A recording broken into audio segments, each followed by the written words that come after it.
Bom dia, boa tarde, boa noite. Então, novembro chegou e nós estamos aí durante todo esse ano, incansavelmente, toda segunda-feira pela manhã, trazendo uma palavra diretiva para você que é do MBCV ou que tem assistido, está inscrito no nosso canal, tem recebido as notificações, e se você não fez, faça isso agora, né? Você nos ajuda a crescer. Então, toda segunda pela manhã, nós temos o MBCV Cast com o pastor Neuci José Rorato, que é apóstolo aqui do Ministério Batista Cristo é a Vida, no Rio Grande do Sul. E nesse mês de novembro, então, há poucos dias atrás, nós tivemos aí o nosso feriado de novembro, que é o feriado nacional. Eu não sei se a palavra é celebrar, comemorar ou lembrar, né, do Dia dos Mortos.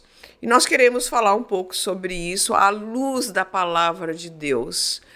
Nós não podemos ignorar nem desassociar os sentimentos de uma perda, mas nós precisamos ter o conhecimento do que a palavra diz sobre isso. Então, seja bem-vindo, apóstolo. Bom dia, pastora Eliane, bom dia a você que nos assiste, um lindo dia e um assunto que leva a gente a pensar na vida. É a vida, né? Nós falamos no mês de outubro sobre aborto, falamos sobre tantas coisas, né, que lutando pela vida das pessoas. E eu acho importante a gente ter essa fala sobre uma morte e o que ela representa na nossa vida, né? Porque a perda de uma pessoa, quando você não tem um entendimento bíblico sobre a morte, a perda de uma pessoa, para alguns, pastor, ela é o fim. Para alguns, inclusive, não o fim da pessoa que se foi, mas o fim da sua própria vida, né? E a gente já tem N casos, né, de pessoas que faleceram logo depois de um cônjuge que tenha falecido e tenha estado muitos anos junto, né? Nós temos casos de pessoas que se suicidaram depois de um tempo porque não conseguiram suportar a dor da perda. Nós temos pessoas que ficaram depressivas, pessoas que não conseguiram entender o motivo e até mesmo culpam a Deus por causa disso, né? E nós temos pessoas que não ficaram depressivas, mas elas simplesmente estacionaram. Elas não conseguiram ter planos, sonhos, projetos depois da morte de um ente querido. Então, pastor, o que a Bíblia fala sobre como nós devemos ser, como nós devemos reagir, o que é a morte para um cristão? Eu posso dar o final. A morte para o cristão é a promoção para a eternidade. Mas eu posso até dizer, uma vez eu já fiz uma comparação, a morte para o cristão é a formatura da eternidade nela. Mas só se forma quem se prepara. Então, quem não se prepara para a morte continua sendo o fim, o vilão, o maior inimigo. Para mim, ela foi um grande inimigo antes de eu conhecer a Cristo. Eu estava morrendo de medo de morrer, porque eu tinha ouvido uma pregação sobre o juízo final. A morte encerra o tempo da vida no corpo. O corpo tem validade. Veio da terra, veio do pó e ao pó tornará. Mas a alma e o espírito voltarão para aquele que o deu. E é nesse período de vida terrena que nós nos preparamos para a eternidade. Porque o corpo é mortal, a alma é imortal, o espírito é imortal, o ser humano é corpo, alma e espírito. Eu até brinco com as pessoas que amam a vida e que querem longevidade. E o melhor preparo para a vida, para ter longevidade, para se dar bem, é sempre estar preparado para a morte. Pois a própria palavra de Deus nos diz, nos revela, que ninguém vive para si. Será que Deus criou o ser humano para o ser humano viver para si? Deus criou-nos à sua imagem, conforme a semelhança dele, e nos deu capacidade de gestão para dominar. A morte no ser humano, ela não é um ato fatal. Ela começa gradativamente. Vai morrendo na vida das pessoas o sonho. Vai morrendo na vida das pessoas o autogoverno. Deus nos criou para dominar. E quando a pessoa, à vez de dominar, está sendo dominada, ela morreu nela a gestão. Então a morte é tratada como um monstro. Quero dizer que a maior catástrofe na vida não é a morte. É uma vida sem propósito. É uma vida sem saber a que está aqui vivendo. E uma vez eu ouvi uma besteira de um cara que disse assim: eu não pedi para nascer. Pois é. E aí eu perguntei: você quer morrer? Não. Mas ele quer que tudo seja como ele quer. Do jeito dele. Do jeito dele. Se nós viemos, se nós pertencemos a Deus, nós temos que procurar descobrir qual é o propósito de Deus para a nossa vida. E a minha vida criou sentido e me fez superar os medos, principalmente da morte, foi quando fui descobrindo o propósito de Deus para mim. E a própria palavra de Deus diz que bem-aventurado, a palavra bem-aventurado significa ser mais do que feliz. Bem-aventurados são os que dormem no Senhor, porque descansarão de suas obras. Então a morte não é um monstro, a morte é lá o último dia da nossa promoção, da nossa transferência, da nossa mudança, em que vai encerrar o tempo de estarmos carregando essa carga de um corpo mortal, desculpa a expressão, fedido, tá? Doente, cansado, limitado.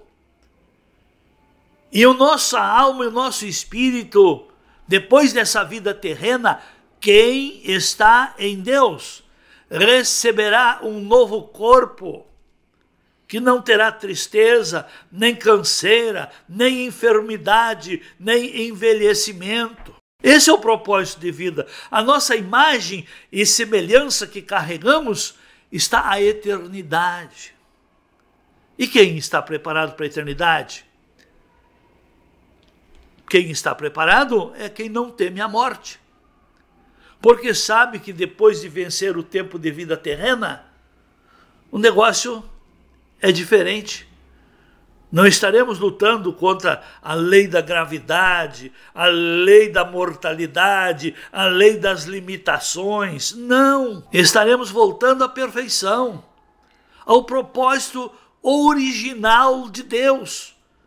O propósito original de Deus foi interrompido quando o ser humano pecou e deixou a cultura do pecado dominá-lo. Então, por isso, Jesus disse, João registrou na sua primeira carta, capítulo 5, versículo 11, ele diz assim: e a verdade de Deus é esta, e o testemunho é este, que Deus nos deu a vida eterna, e esta vida está no seu Filho. Aquele que tem o Filho de Deus tem a vida eterna. E quem não tem o Filho de Deus não tem a vida. Mas agora, por que a morte causa tanto pavor, tanta tristeza? Situações que se alteram e jamais voltam à sua normalidade. Sabe por quê? Porque se constrói uma expectativa apenas de vida terrena. O cristão não deve ter a sua expectativa apenas na vida terrena. E, infelizmente, o sistema religioso hoje está muito voltado para a prosperidade, para o bem-estar, para a bênção no aqui e agora. Nós temos que viver aqui nesse mundo, mas com a nossa mente, a nossa visão, a nossa esperança na eternidade. Por isso que Paulo fala lá em Tessalonicenses, capítulo, vamos ver aqui, capítulo 4, versículo 13, ele diz assim: não queremos, porém, irmãos, que sejais ignorantes com respeito aos que dormem, para não vos entristecerdes como os demais, que não têm esperança. Pois se cremos que Jesus morreu e ressuscitou, assim também Deus, mediante Jesus, trará juntamente em sua companhia os que dormem, ou os que morreram. Então a nossa fé em Jesus nos dá a garantia, a certeza que assim como Jesus morreu e ressuscitou, nós também ressuscitaremos com ele para a vida eterna. Está ordenado que ao homem ele vai morrer uma só vez, e depois então da vida terrena é que a existência de vida terrena irá para juízo, para avaliação, para balanço. Se na vida terrena eu cumpri o meu desígnio, o meu propósito, a minha luta foi pela obediência, na eternidade eu vou receber a recompensa disso tudo. Mas se no período de vida terrena eu não quis nada com ele, não quis nem saber e nem descobrir qual o propósito para o qual eu existo, eu não quis descobrir e nem desenvolver as capacidades que Deus já colocou dentro de mim, lá no final, essas coisas vão para a balança, vão para juízo, vão para julgamento. Mas há uma palavra que salva a sua vida, que aqueles que estão em Cristo não terão condenação. Os que estão em Cristo. Estar em Cristo é crer em Deus, na palavra, e ter Cristo como Senhor. Então a morte não é o fim. Para quem se prepara, é o começo da realização e do desfrute de suas recompensas. É o começo de uma nova etapa que nunca terá fim, que é chamada de vida eterna. Vou apertar um pouquinho mais aí essas perguntas, pastor, porque a palavra do Senhor nos diz, né, Salmo 90, que a gente deve aprender a contar os nossos dias, né? Tanto é que o salmista ali, Moisés, diz: ensina-nos a contar os nossos dias, né? Mas deixa eu fazer uma pergunta agora, que talvez é uma pergunta que a nossa audiência também possa estar fazendo, e por isso eu tomo ela. Por exemplo, tem aquele ditado popular que diz que ninguém morre na véspera, né? Só peru. Então, como que a gente pode falar com a nossa audiência sobre as mortes precoces? Porque eu penso que o maior problema, pastor, da morte na vida em geral das pessoas é o elemento surpresa. O elemento surpresa é porque você tem todo um contexto com aquela pessoa. Eu lembro quando minha mãe faleceu, Não foi um elemento surpresa porque ela já vinha, né, numa situação. Mas o que aconteceu depois que eu percebi? Eu sempre visitava ela às terças-feiras de noite. Eu saía daqui e ia visitá-la. E eu saí naquela terça-feira para visitá-la. Depois que ela faleceu numa segunda. E eu fui visitá-la. Quando eu cheguei no meio do caminho, eu lembrei que ela não fazia mais parte da nossa vida terrena.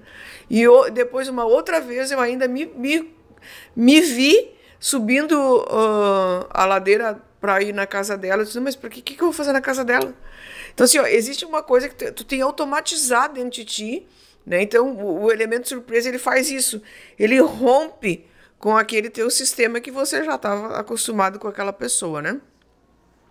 E existe também aquela outra questão, é quando há um acidente, por exemplo, um acidente de automóvel, estava tudo bem, tudo certo, e simplesmente a pessoa, naquele momento, ela foi, seja jovem, na maioria desses acidentes sempre são jovens. Então, tem uma explicação bíblica para isso?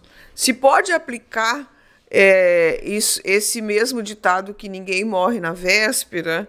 Como que fica essa precocidade? Nós temos isso, nossos dias contados para isso também? A morte e o poder da morte foi tirado das mãos do diabo. Quando Jesus morreu e ressuscitou, esses 3 dias que ele ficou antes da sua ressurreição, ele visitou lá o inferno e tirou as chaves da mão do diabo, as chaves da morte e do inferno. Então a morte, e diz a própria palavra, que é muito preciosa ao Senhor a morte dos seus santos. Vamos lá fazer uma comparação. Nós somos de Deus para viver ou para morrer. Tem uma palavra que fala a nós que nós somos o jardim de Deus. Vamos ver uma coisa interessante. Para que se planta um jardim? Para colher alguma coisa. Planta flores para ir lá buscar e trazer para a parte mais íntima da casa, o aconchego, o embelezamento. E nós é que criamos criamos uma expectativa com a vida, como se ela nunca terá fim aqui na Terra. Nós estamos de passagem aqui na Terra. Nós temos que criar uma expectativa com a vida eterna, com a vida além morte, com a vida que Deus prometeu e está reservado para nós. Mas se cria expectativa e as tristezas, os abalos, as decepções, os descontroles emocionais, é porque frustrou a expectativa humana. Ou frustrou a expectativa humana, ou ali está uma situação não resolvida ainda. Como muitas vezes acontece, mas antes disso, lá em Eclesiastes, capítulo 3, o sábio Salomão diz que há um tempo determinado por Deus para todo o propósito debaixo do céu. E aí ele fala da roda viva do tempo. Tempo de nascer, tempo de crescer, tempo de morrer, tempo de plantar, tempo de colher, tempo de amar, tempo de aborrecer, tempo de falar, tempo de calar, tempo de juntar e tempo de perder, tempo de rasgar e tempo de coser. E Deus arremata assim. E Deus fez as coisas belas no seu devido tempo e pôs a eternidade no coração do ser humano. A roda viva da vida nos oferece tudo. E é belo, porque Deus também deu para nós entendimento. Nos deu capacidade para amar com o coração, para entender com o coração. Deus nos deu capacidade para amar, para entender e para servir com a nossa alma. Deus nos deu capacidade para amar, para servir com entendimento. E Deus nos deu capacidade para amar, servir e interagir com as forças. Então nós precisamos entender a fase da vida, o tempo de cada coisa e usar a capacidade que Deus nos deu. Então, como nós viemos de Deus e é Deus que tem o poder, ao Senhor pertence. Olha o que diz aqui, vamos ver se eu acho esse salmo. É um salmo que eu gosto muito, até faz tempo que eu nem uso ele. É o Salmo 68, que diz assim, 68, versículo 19, diz assim: Bendito seja o Senhor, que dia a dia leva o nosso fardo. Deus é a nossa salvação. O Senhor Deus é o Deus libertador. Com Deus, o Senhor, estão as saídas para a morte, ou escaparmos da morte. Com Deus está. Porque nós somos dele para viver ou para morrer. Mas como eu falei que Deus é o nosso dono, nós pertencemos a ele, e nós somos plantas do seu jardim. Vou falar com você que sabe, que tem bom senso, e para que você planta flores, que tem o seu jardim, o seu pomar, para lá de quando em quando buscar algo especial de lá do seu jardim para decorar o seu ambiente, aonde você está. E quem faz isso busca lá a melhor flor, o melhor ramo, a melhor plantinha que tem ali para trazer. Não traz de lá os galhos secos, podres, coisas feias. E nós criamos esse conceito. Por que que Deus não leva o malandro, o ladrão, o estuprador, o corrupto, os assassinos? Porque o Deus é o Deus da sabedoria. E quando é Deus que leva, ele leva o melhor, nunca o pior. Quando uma pessoa má é abatida pela morte, ela sofreu as consequências dos erros que cometeu. Mas quando um justo é recolhido, uma criança, um júnior, uma pessoa justa, uma pessoa boa, uma pessoa relevante na sociedade é recolhida, ela foi recolhida pelo Senhor, pois isso dá prazer ao Senhor. Deixa eu contar um pouquinho de como é o comportamento da mente humana diante da morte. Eu fui chamado uma certa ocasião para atender uma situação. Nós temos o trabalho Juade, e uma das nossas Juade, uma menina de 12, 13 anos, foi acometida por um câncer. E foi tão rápido que tiveram que logo amputar a perna. E a menina lá, no leito lá, faltando já uma perna, não é que o câncer agora entra no pulmão também? E essa menina era muito apaixonada por Deus, apaixonada por Jesus. Orava, e ela falava com Jesus, e Jesus falava com ela. E Jesus falou que estaria vindo buscar ela. E ela compartilhou com a mãe dela: mãe, essa noite Jesus falou comigo que ele veio me buscar. A mãe entrou num empane, entrou num desespero tal, que se jogava em cima da filha num desespero. E a mãe declarava: não, não pode, eu não consigo viver sem ti. Uma menina faltando uma perna em cima de uma cama e com câncer no pulmão já. E a mãe dizendo que não podia viver sem aquela filha. Mas por que a mãe estava nesse estado de pane? Porque a mãe era desviada dos caminhos do Senhor. E toda pessoa que está desviada de Deus, que não está em comunhão com Deus, que não está com a sua salvação presente na vida, que não se sente salva, ela tem medo da morte. E se apega em coisa que também não resolve, que ela não conseguiria viver sem aquela filha. E a filha cada dia: mãe, deixa eu ir com Jesus, ele está me esperando para me buscar. E cada vez mais o desespero da mãe era maior. Aí foi tanta gente lá querer mediar essa situação e nada. Aí quando chegou aos meus ouvidos, eu fui lá.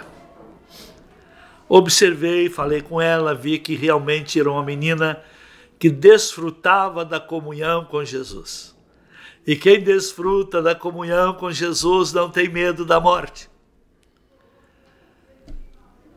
Depois eu pedi para falar com a mãe. Fomos numa peça separada. Ô mãe, o que está acontecendo?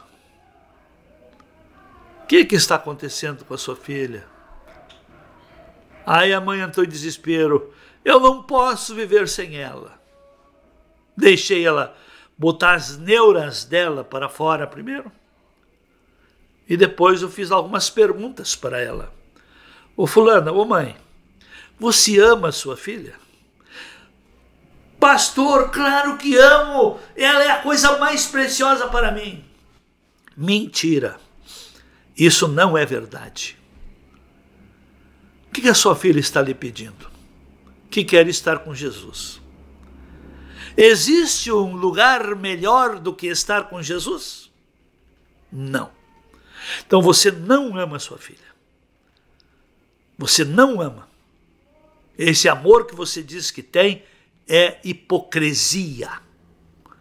Se você amasse, se você ama a sua filha, você vai concordar com ela, vai liberar ela, para ela descansar com Jesus. Ela já está sem uma perna e já está com o pulmão condenado, porque era o câncer maligno, que era questão de pouco tempo, tudo leva aos finalmente. Então eu convenci ela e depois junto com ela e a filha nós oramos. Isso foi numa tarde, umas 4, 5 horas da tarde. O outro dia, às 9 da manhã, Jesus veio buscá-la. Então a morte é um monstro, é um pavor para quem não é salvo, para quem ainda não se encontrou com Cristo, para quem não conhece Deus. Então, reflita sobre isso. Aula sobre a morte, queridos, aí para que nós possamos construir, se você ainda não é cristão, não conhece a palavra de Deus, construir a esperança, né? Porque a esperança é o que está dentro do nosso coração quando nós entendemos que não é o fim, que é o começo de uma nova etapa na vida. Então que você possa, de fato, ser consolado pela palavra de Deus. E esse consolo tornar você de novo uma pessoa produtiva. Porque eu até digo, pastor, pior do que morrer é você estar vivo, mas dentro já não conseguir mais ter planos, projetos e propósitos, né? Não compreender mais seu sentido por conta de alguma tragédia. Então, que Deus possa abençoar você. Pastor, tem ainda uma última palavra antes de nós terminar o episódio? A morte não é uma tragédia. Tragédia é uma vida sem propósito. Amém. Deus abençoe. Tchau.